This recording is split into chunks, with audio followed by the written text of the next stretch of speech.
welcome to a new episode of Subscribe, and it has taken almost 2 years for a new episode of Subscribe to come out because of 100,000 things that I rather don't talk about. I'm back. Actually, we're back.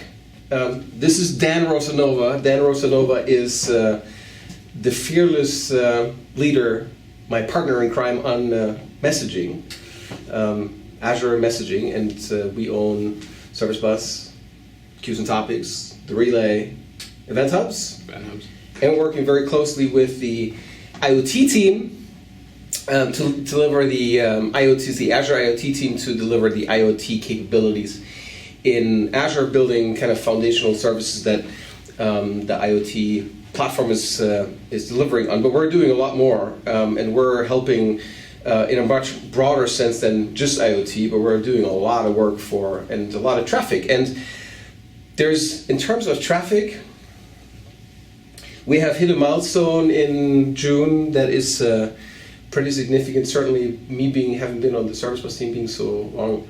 What is that number? 1 trillion. 1 trillion is a very, very, very big number. It's 1,000 billion. It's a trillion with a T.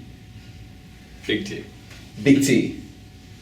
And so we're exceeding those trillions, and something that we can. So how much is that per day? Per day, it's averaging over 30 billion. Actually, the 24-hour total average is 375,000 a second.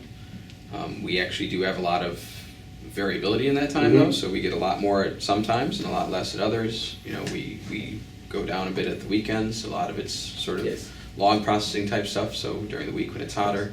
And yesterday we actually, we just bumped right up to 60 billion for the day. So yes. So it's, when we say a trillion, then that's a trillion for the month.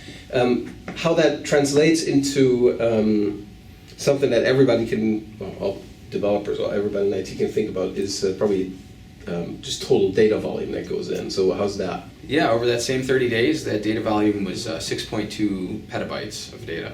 So it's piling up. Yeah, it's terabytes at a time. 150 terabytes per day, over 150 terabytes per day that are flowing in through Event Hubs. I mean, Event Hubs is a capability that in the context here in Subscribe, I think I did one presentation on. So we'll talk about that much, much more.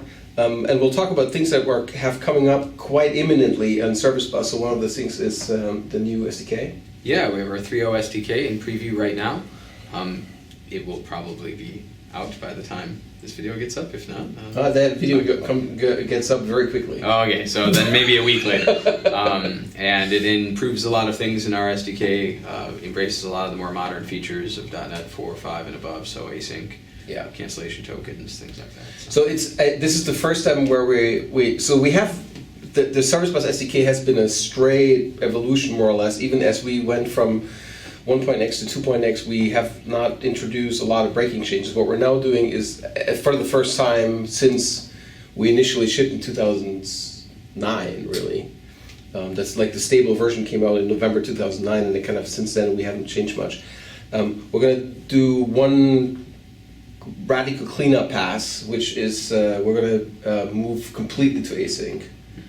So the async await model in C#. So we're specifically talking about a .NET SDK here, to be precise, and all the begin and end old as an async programming model stuff that's going away. So this is specifically for the latest revisions of the .NET framework, and of course the old 2.x version is going to stick around. So it's still going to be there on NuGet if you depend on it, but that's the new version that's kind of a little bit cleaned up because people had issues finding the right methods because it was all littered, the begins and the ends, and it makes it a little unwieldy. And since everybody is moved to async await, they should be if they're not. I mean, it's hard to do that kind of programming yourself. Yeah, we now have that we now have that cleaned up, and so that's going to come out in a few weeks. Yep. You can use it, you don't have to use it. Yes. As with all the other things that we have, which we will cover in the next coming weeks and months. We have a C SDK for Event Hubs. That's brand new. Yeah. And that's built on Proton. We'll talk more about AIMQP, because that's the foundational protocol that we all use, and really what we haven't done enough of is to explain AIMQP in the context not only of the broker that we have, but also in other contexts. It's usable as a peer-to-peer capability. It's usable with other brokers. You can use actually clients which are built for other brokers across. So we're going to talk about cross-platform use of the AIMQP protocol specifically. We're going to talk about some other protocols as well, we'll introduce reintroduce Service Bus with new content.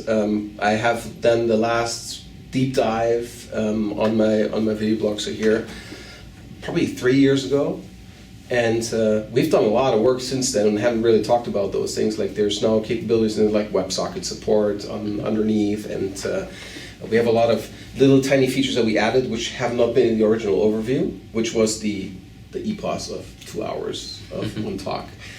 So we'll chop this up, and Dan and I are going to do, so we're now together here in Redmond. Obviously I work over in Germany most of the time, so we're going to do some of those things through Skype, and we'll be discussing those features. So that's the stuff that's kind of coming up. So there's going to be more Service Bus and more scenarios and more AIMQP. Where does it? Let's talk about that.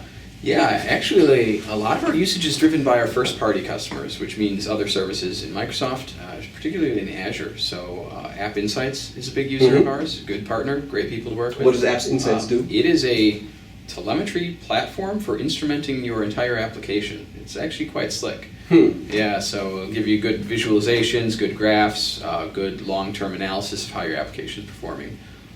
Very good service. Can turn it on for almost any Azure feature, Azure service, and implement your own code. Another big one is Office. Office does their own telemetry through Event Hubs. So they do the backplane. Yeah, so they're already our biggest customer, actually. They came out of nowhere, too. They just one day started using us without. They figured it out on their own. Shows we have pretty good service to do this, and came up with a ton of traffic. Great. Yeah, and then we have Halo as well as a customer. So talk more about them in the future. Yeah, we can't talk about them yet. Well, we can talk about the fact that, and we have a video about this in the archives on how we helped Halo survive the first day when Halo 4 came out. And I hear they're making a new game, but we can't talk about the new game. So we'll talk about that when potentially maybe we'll talk about that. There's another user of Event Hubs that's going to come online also is our own data center infrastructure. So the data center infrastructure, not the PCs, but actually the water and the climate control and making the facilities work.